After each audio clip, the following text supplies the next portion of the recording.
Live from Liverpool, The Dark Paranormal, Season 15.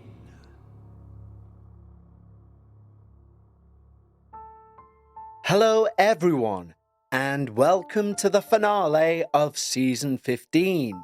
I feel like I say this at the end of every season, but this season has flown by. And I genuinely believe that this season has provided us with some of the most thought-provoking experiences we've ever covered. But I would be lying to you all if I said I wasn't exceptionally excited to share with you Season 16. Because believe me, I know what experiences are to come next season, and I kind of wish there wasn't a season break. I'm that excited to share them with you. But of course, everyone needs to recharge their batteries, myself included, so therefore we're taking our standard 2-show break and we'll be back with you for the debut episode of Season 16 on Friday, the 21st of June. Once more, that's Friday, the 21st of June for the debut episode of Season 16. Now, before we go into our finale for this season, I just want to say one thing about what you're about to listen to. And that is this. Although the submitter wished to remain anonymous, they did provide me with some contact details, stating I was free to contact these individuals to verify the experience. Now, normally I wouldn't do such a thing, but I did on this occasion. And that's why I've left this for our finale. Because interestingly, out of the 3 people, all members of the clergy. Now, interestingly, they all received the same email where I asked them about today's experience. I only had one response. However, the response itself was rather telling, even though it was only one line. And I quote literally from the email, it says, "Dear Kevin, I'm afraid I'm unable to go into any detail regarding previous house visits. Sincerely, Father," and obviously I won't disclose the name. But for me, I read that email and I hear that the house visit took place. Why else would you refer to it as a historical visit? I also checked out that particular parish's website, and indeed the email address is completely valid, which, due to the validation I believe I've received, makes this one of the most interesting cases we've ever looked at. But, of course, before we get into today's season finale, we need to thank our wonderful team over at Patreon.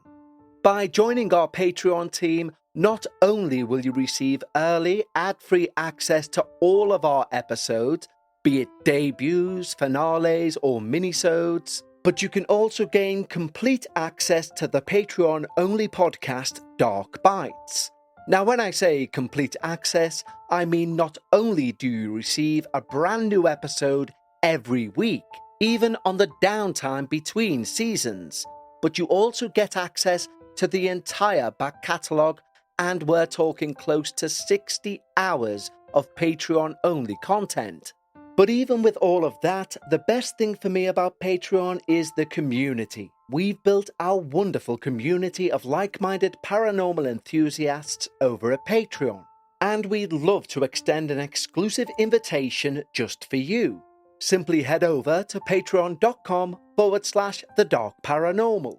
Just like the following wonderful new team members have: Sue Banks, Colton Garrett, Tiana Percy, Lewis Berry, Landon DiPaolo, Emma Durham, Calliope Starr, Jeremy Stempin, Karen Brett, Jade McDonald, Isaiah Ramirez, Shelby Coleman, Paddy Barco, Claire Johanna M, Lorna Monroe, J.D. Goose, Benton Gaha, Darren Canning, Drake Alvarez, Hayden Ashley, Cole Bradfield, Lee Lane, and Sherry McCulloch. Sincerely, guys, thank you so much for supporting the show.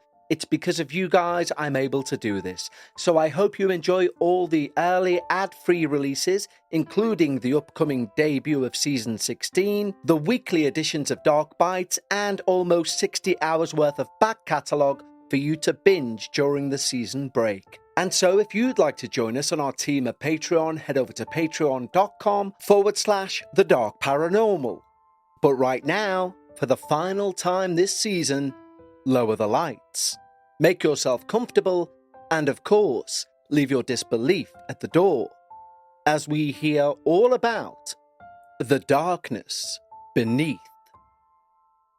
Hey there, I hope this email found you well. I've been a huge fan of your show for ages, and after hearing so many brave people share their experiences, I finally gathered the courage to share mine.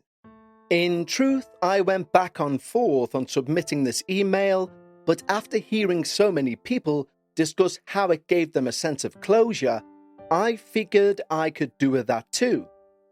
Honestly, I'm still pretty shaken up about it, and it's taken me a while to put it all into words. So I'm going to send this anonymously, because, well, I'm scared of what might happen if people knew it was me. I don't mean from the dead. I mean from the area I live. So obviously I've changed names of those involved and the area. However, every other part of what I write is 100% true. Kevin, I've attached the names of actual people involved, locations, and the name and contact details of the members of clergy mentioned.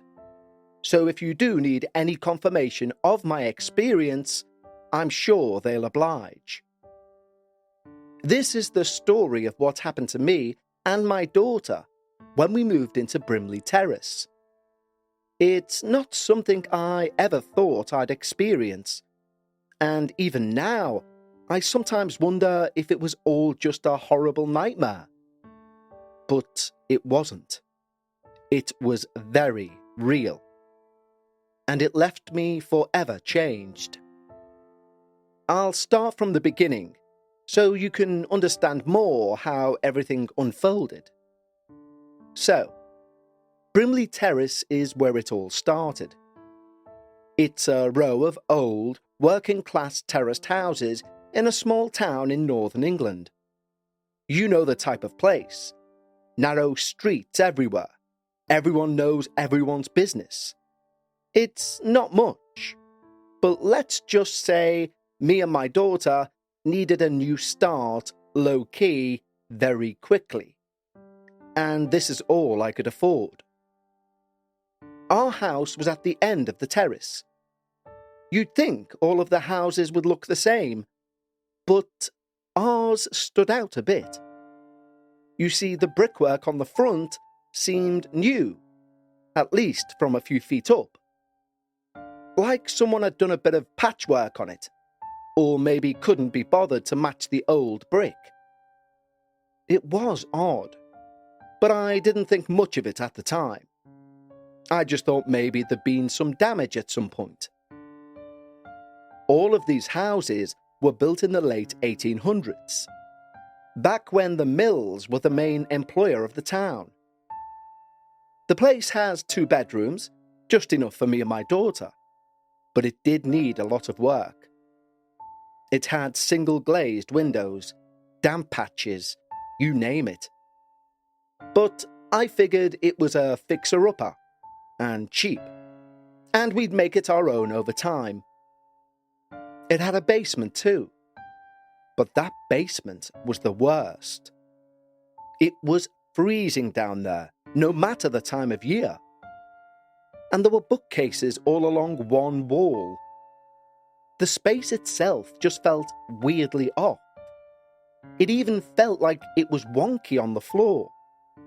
Although I had many a time been on my hands and knees with the spirit level and can confirm it wasn't. I thought maybe I could turn it into a utility room, but it just gave me the creeps from day one.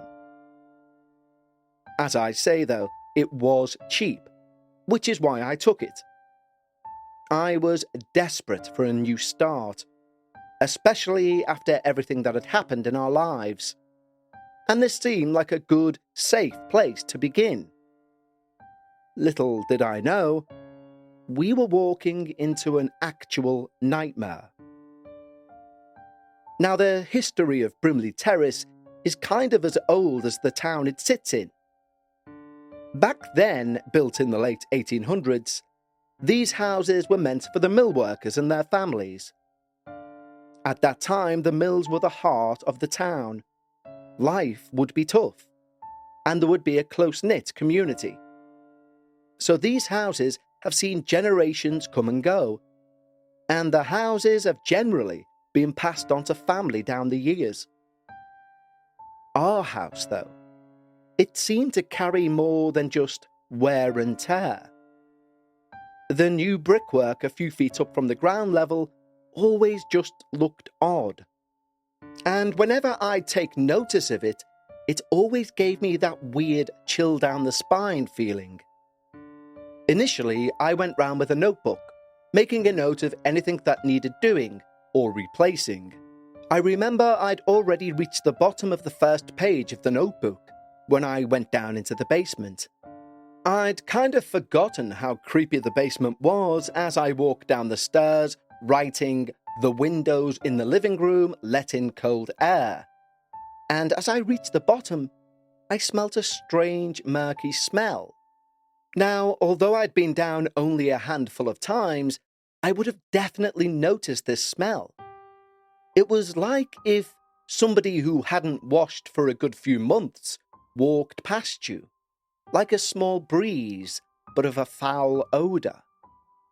I smelt a few times and noticed it was growing weaker, like somebody had walked past. But as the smell subsided, it was replaced by an ever-growing feeling of unease that I was being watched by someone in the corner, just by one of the bookcases.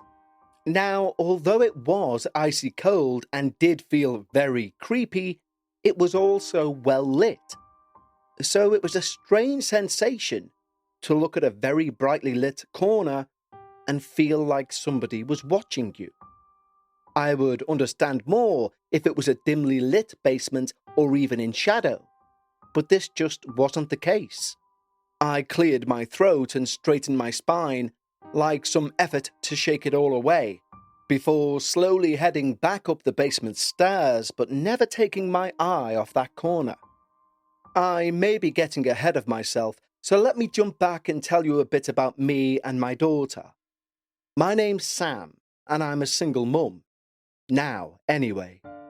And it's just me and my daughter, Lucy. After what I'm only willing to describe as a very rough patch, and I do mean very rough, we needed a fresh start. And that's when we found the house at Brimley Terrace. And it seemed like a godsend. Cheap, a fixer-upper, and one place we could make our own little heaven. We moved in one chilly autumn day, and the wind was biting. I remember thinking, we're not going to be welcomed here, as I recall vividly the next two neighbours along, both twitching at their curtains, not coming out to say hello. But you can't account for all people. So I put the key in the door and we went inside. Somehow the house was colder than outside. But I put that down to the fact it had been empty for so long, with clearly no heating on. Obviously, whilst I'm eyeing up the to-be-dones, Lucy, on the other hand, was excited, running from room to room and shouting out to me where she was going to put her toys, her books, and it brought a smile to my face to see her so happy, especially after what we'd been through. The first few days we were just settling in, unpacking boxes, setting up furniture, and without jumping around too much, it was around this time I walked around with my notebook. Despite having very little furniture, we placed it in areas to make it look less sparse, and although the house wasn't big, that was still a rather large task. I'd be often out at the second-hand stores and bringing things back like throws or cushions, anything to make the house feel lived in. And it took around a week, but eventually it began to feel like a home. But it wasn't long before I started to notice things. And it began with small things. Creaks and groans, but the type you'd expect from a house as old as this. But then they became louder, more frequent. I'd still try to ignore it, telling myself it was just the house settling. It was when Lucy began to look concerned, when she would hear a noise. In fact, I specifically remember one evening watching TV, and a noise from upstairs was definitely not the house settling. Lucy turned sharply at me, and I smiled and said, "It's just the house, love." But as the words left my lips, I knew it wasn't the house. A few days later, and I'm still unpacking a few boxes in the living room, and I hear a faint whispering. I was in the living room and I thought it was maybe the wind coming through the single glazed windows, so I slowly creeped over to check. But all of the windows were closed tight, and there was no wind outside. Also, as I approached the window, I realized it wasn't that far. It seemed to have come from the middle of the air, like someone was talking, just out of earshot. It sent a cold shiver down my spine, but once again I needed to shrug it off. We couldn't move again. I think kids can pick up on situations a lot more than we believe, and Lucy's perception of these weird events went from 0 to 100 almost overnight. She'd go to bed, and then she'd come downstairs around 10 o'clock at night and say there was knocking on her wall. Again, I'd pull out the old, "It's just the house settling, love," and she'd look at me and head back to bed. I think it was only the second time I regurgitated that sentence that her look was a scowl, as if to say, "Why don't you believe me, and why aren't you doing something about this?" before spinning on her heels and stomping back to bed. When she would do this, I would mute the TV and intently listen to see if there was any more noises, before finally admitting defeat and going to bed myself. That particular night, I went to bed, I fluffed up my pillows, and I started my normal nighttime routine, taking off my jewelry, removing my... I stood perfectly frozen, not even breathing. I was terrified. At first I thought, well, maybe it was Lucy, and then it dawned on me. Lucy's room was to my right, but the wall to my left was the wall at the end of the terrace, meaning there wasn't even a neighbour on that side, just thin air. I recall in a split second thinking there are only two options. Somebody's up a ladder or floating on the other side of this wall and knocking, or they're in this room, knocking on that wall. Now, people as I did may believe it could have been a pipe, which is what I initially thought. So I slowly headed over to the wall and knocked on it myself. But these walls are old, they're thick. There's no pipework in there. I stood back and stared at the wall. I put my hand to my mouth and tried to figure out what had just happened. After about 2 minutes, I turned around and, "Christ, Lucy! You made me jump!" Lucy was stood there plucking at her teddy bear's ears with a face of fear. I sat on my bed and patted the side. She come and sat next to me, and she said to me that a sad lady was stood by her bed, staring at her. Now, despite what I just experienced, I still smiled for her sake. I ran my fingers through her hair and said it was maybe a bad dream, just your imagination, darling, I said. I mean, kids do see things, right? And she's seen enough for a child already, so this would hardly be surprising. especially after a traumatic upbringing, fleeing in the middle of the night, and now being in new surroundings. So I walked her back to bed, shown her that there was no one in the room, and then suggested we both sleep with our doors open and the landing light on. She seemed okay with that, so we both went back to bed.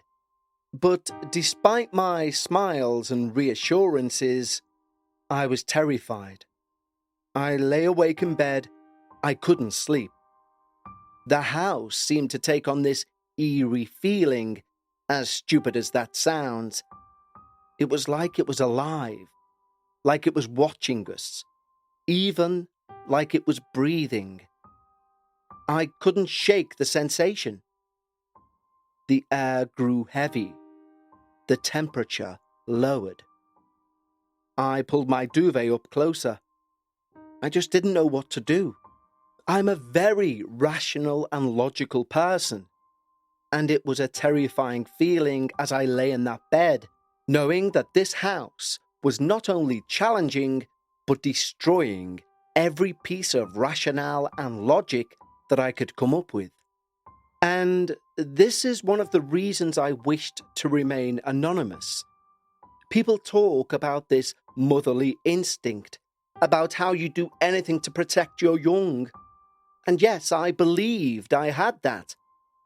But my daughter has just told me there is a woman looking at her in bed. And truthfully, I believed her. Yet I was too scared to do anything about it. That mixture of crippling fear and guilt of failing to act, well, it's a terrifying combination, and one I thought we'd both just left behind. One of the very few things I've picked up on about the paranormal is something evil will go for your weaknesses. And by God, was this a weakness of mine. I was so proud of myself when I got the guts to take me and my daughter out of an abusive situation one night.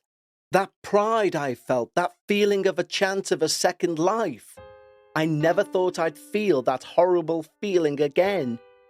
But here it was, thanks to whatever was in this bloody house. One afternoon, whilst I was out in the garden, our neighbour leaned over the fence for a chat. She was an elderly lady and said she'd lived at the terrace for decades.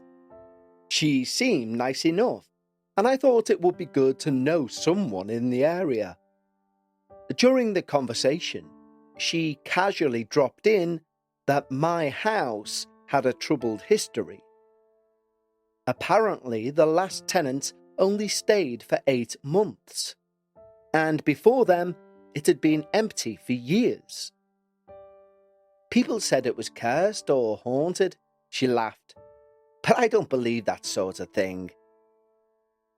Then she went on to tell me about the break-ins. Sorry? What? Break-ins? Well, apparently, because she caught people on camera breaking into our house in the middle of the night. She even showed me the video on her phone. 4 figures in black hoodies going in through the back door.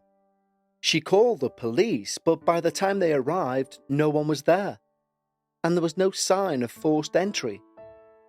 The police did speak to her, and they took her footage, but they never returned to follow up. That's when I started to feel even more uneasy. It wasn't anymore just about ghosts or spirits. The idea of real people breaking in was terrifying. I began double-checking all the locks, and I even kept a kitchen knife by my bed, just in case. Lucy's nightmares got worse. She would wake up screaming, saying that the sad lady was crying in her room. She began refusing to sleep in her own bed, instead curling up with me every night. And then, one morning as she climbed out of bed, I noticed small, round bruises on her arms and legs that she couldn't explain. I obviously asked how she got them, but she was as surprised as I. I was now beside myself with worry. Was she hurting herself in her sleep? Or was something more sinister at play?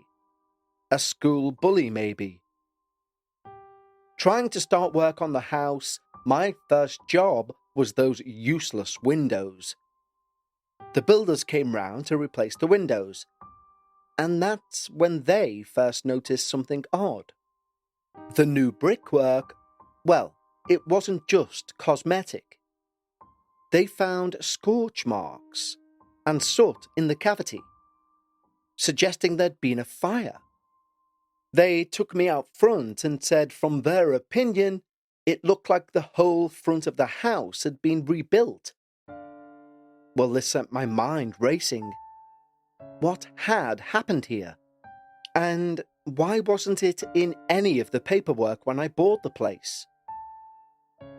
Each day the house felt more and more oppressive. The noises, the cold spots, the sense of being watched. It was all getting worse.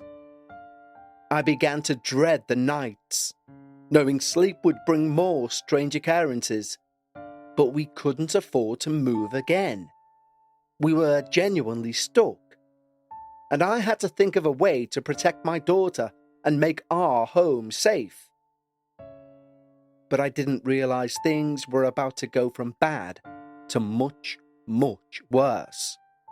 One really bright, warm day, I was downstairs with a cup of tea watching TV, and out of nowhere, the temperature just dropped. It was like someone opened a window in the middle of winter. I even wrapped a blanket around myself and went to check the boiler, but everything was fine. There were no windows open, no drafts, but it was like a freezer in here. I wrapped myself in my blanket, sat back down and reached over for my cup of tea. I heard a noise, and when I looked to my right, the top bookshelf full of books had fallen to the floor. I froze, my cup halfway between the table and my mouth, staring at these books on the Spinning my head around, I noticed a small porcelain statue I'd bought from a charity shop had fallen from its shelf. Fear took over me, and I stood up and backed myself towards the window so I could look at the entire room. I sat on the windowsill and tried to compose myself. Okay. I guess maybe a heavy van went past. Yeah, it was probably vibrations from the street. As I fought to rationalize what had just taken place, I watched in disbelief as one of Lucy's toy cars moved from under the back window straight towards me. I stared at that car for about 0.3 of a second before charging out of the front door and standing in my garden, panting not out of exhaustion but out of sheer panic. I clearly looked as crazy as I felt because our next door neighbour came out and stood in their garden to see if I was okay. You okay, love? Come round here, I'll make you a cup of tea. I think I was still so in shock and bewildered she could have led me anywhere. Thankfully, she took me into her nice warm living room, and 2 minutes later I had a steaming mug of tea in my hand. She asked me what had gone on, but I couldn't find the words. I just shook my head and sipped at my tea. Although she responded like I had said something, as only really friendly people do. She said, "I know, love, I know," and tapped my knee. Then she said, "There's more to that house than you might think, you know." Still drinking my tea, I just stared her in the face, clearly waiting for her to continue. She began revealing more about the previous tenants. Apparently, they were a young couple with a baby, and according to her, they left in such a hurry they didn't even take all of their things. She said they looked terrified when she last saw them. Now, she had previously mentioned that people left in a hurry and that the property had been empty before that, and of course had alluded to the place being either cursed or haunted, something I believe I laughed off at the time. But given what I just experienced, I asked if she knew anything specific about the house, and if so, demanded she told me. Her face changed, and she hesitated, glancing around as if to make sure no one else was listening. Then she leant in, and she told me about a fire that had happened years before. The story went along the lines that a woman and her child had died in the fire. They were trapped in the basement. She said they were trying to escape something, but no one knew for sure what had took place. My throat closed over thinking about Lucy's sad lady. The house had apparently been repaired and sold off cheap because of the tragedy. Hearing this sent a shiver down my spine. I thought about the new brickwork, what the builders had said about the scorch marks. It all started to make a horrible kind of sense. The cold, the whispers, the feeling of being watched. Clearly all connected to this horrible past. And the only other thing about the house you've already seen, she said, pulling out her phone and showing me once more the video of the people intruding. These hooded figures apparently never vandalized the place. They never stole anything, even though some items of the previous couple were still there. They were just kind of there. Probably kids just looking for somewhere to be, I said, sipping my tea. No, these were definitely adults. How could you tell? I said. I could just tell, she replied. I thanked her for the tea and tentatively made my way back home. I put on some music so I could clean up both the broken porcelain and the dropped books, and everything felt okay. But two things kept hitting me from our conversation. Firstly, if she thinks they were adults, why would they be convening in our house?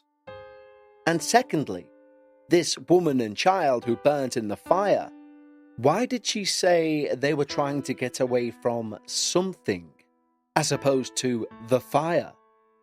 Talking to the neighbour helped in a way, but it also made me think that everything was real and terrifying. I thought I wasn't imagining things. There is something seriously wrong with our house, and I don't know what to do. I made sure to keep Lucy close, never letting her out of my sight for long. And her nightmares were getting worse, and the bruises were getting bigger. I felt so helpless, like I was failing as a mother. I just wanted to protect her. But how do you fight something you can't see? Something that seems to be rooted in the bloody walls of your home?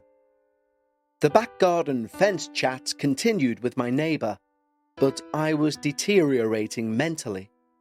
And one day, I just snapped, and I told her everything that had gone on. She listened, she paused, and then began nodding rather deeply, and said I need to get someone in to look at the house. I said, who? And she said maybe a priest or a psychic. I'd always been skeptical about all of that, but at this point, I was willing to try anything. I couldn't keep living like this, and I couldn't keep putting Lucy through this either.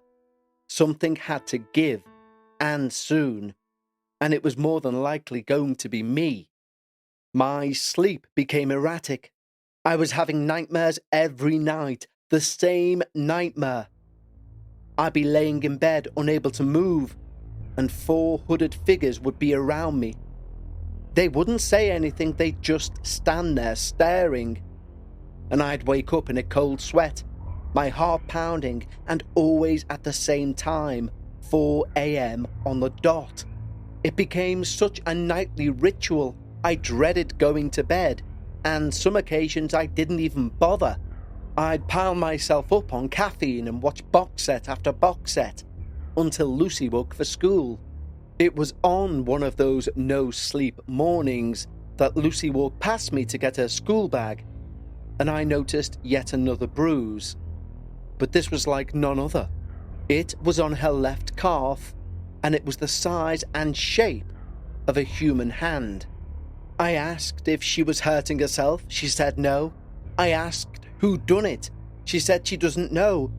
I was so sleep deprived, so mentally battered, that I shouted, "Who done it?" Lucy looked shocked. Mum, I don't know. And she walked out the front door for school.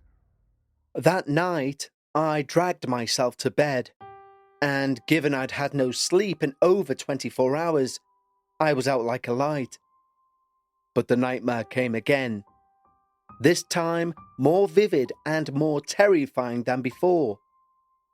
In this dream, the four figures separated, and at the end of my bed was a woman engulfed in flames, screaming and holding out a child. I could feel her pain, her desperation, like it was my own baby. I jolted awake, gasping for breath, and the first thing I thought was Lucy. I ran into her room, and she wasn't there. Panic now set in. I started calling her name, "Lucy!" I started searching the house frantically. My heart nearly stopped when I saw the basement door open, and I heard her tiny feet shuffling down each step. I ran down those stairs as she reached the bottom step. I grabbed her. "Lucy!" I said, until she woke up. She'd never sleepwalked before. Her eyes were wide with fear and confusion. And then she said she'd heard the sad lady calling her, telling her to come to the basement. Well, the basement was the last place I wanted to be. But here we were. I paused, trying to calm my breathing, glancing around. What the hell was drawing Lucy down here? As we stood there in the silence, again a wall of cold hit us. I could see my own breath. Then Lucy pointed to a bookcase along the far wall. Mummy, it's behind there," she whispered. She walked over and pointed at one particular bookcase. For the first time, I noticed that, yet again, the brickwork behind that bookcase was different to the wall itself. I pulled the bookcase to one side, and I could see the top of a hidden metal door. It looked like an old coal chute, but it was mostly bricked up, except for the top bit. And when I say bricked up, there was no mortar or cement.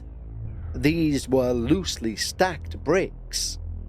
I moved closer and picked one up, and the brick had a strange symbol scraped into it, a three-pronged spear.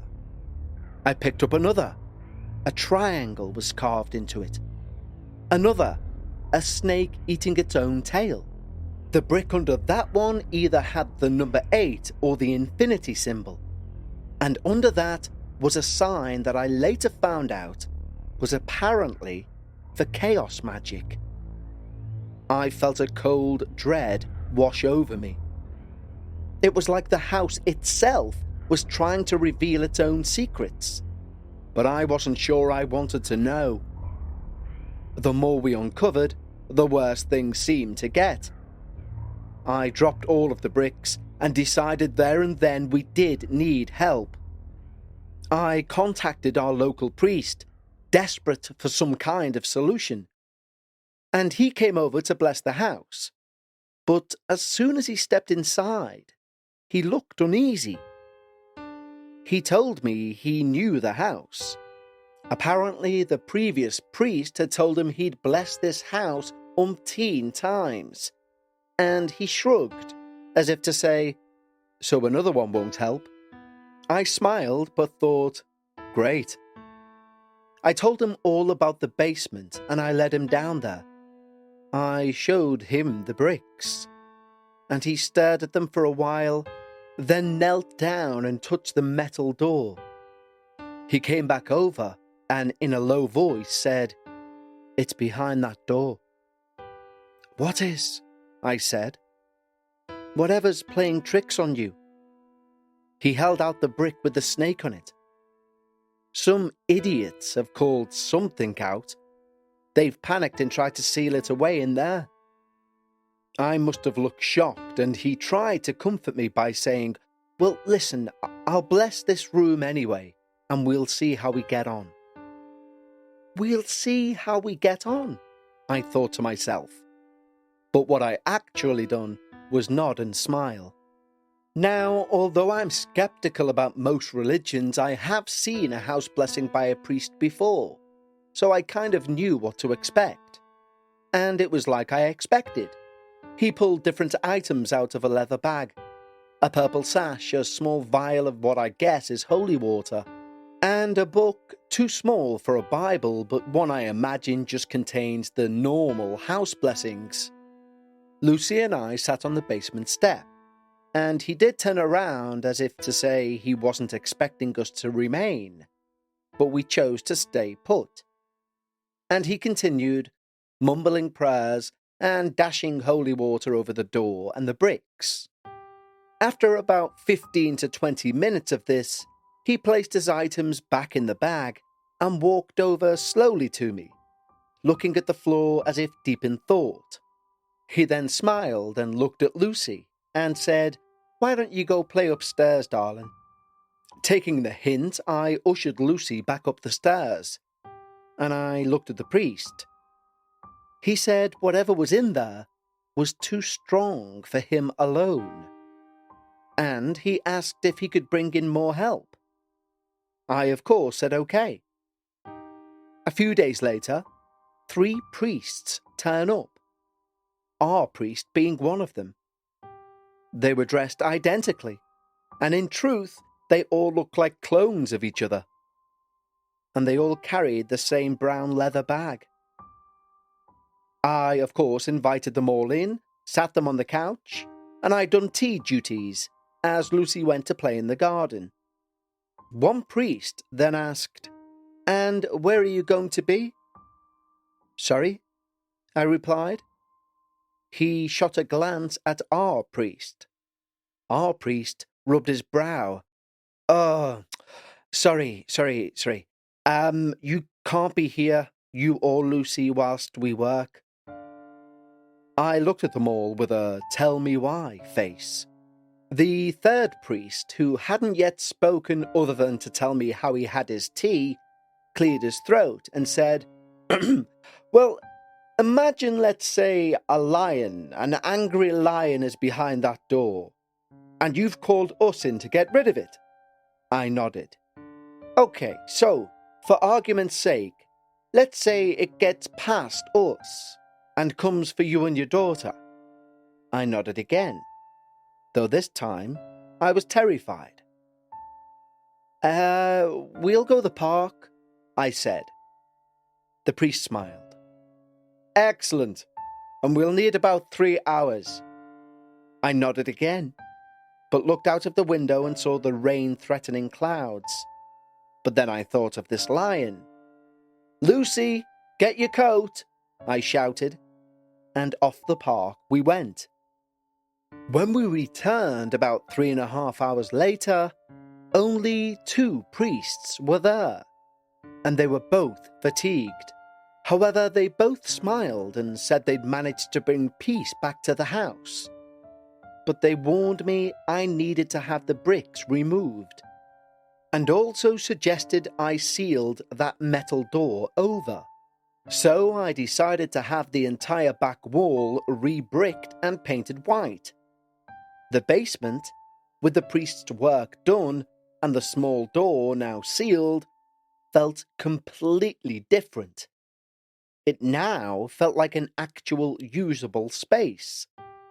About 2 weeks later, my friend from over the fence told me that her neighbour had seen an ambulance at my home and asked if everything was okay. I shook my head. "Well, when was this?" She said it was 2 weeks Wednesday gone, which was the day the 3 priests were at our home. I shrugged, pretending I had no idea what she was talking about, and quickly changed the topic to the flowers she was holding. They're very nice. Who are they for? Oh, you won't know them, she said. They're for the priest of the neighbouring parish. Well, no one's really sure, but he had a house call and managed to fall, and he's broke his arm in 3 places. How awful, I said, remembering the 3 priests that arrived and the 2 that left. I made my excuses and came back into my home.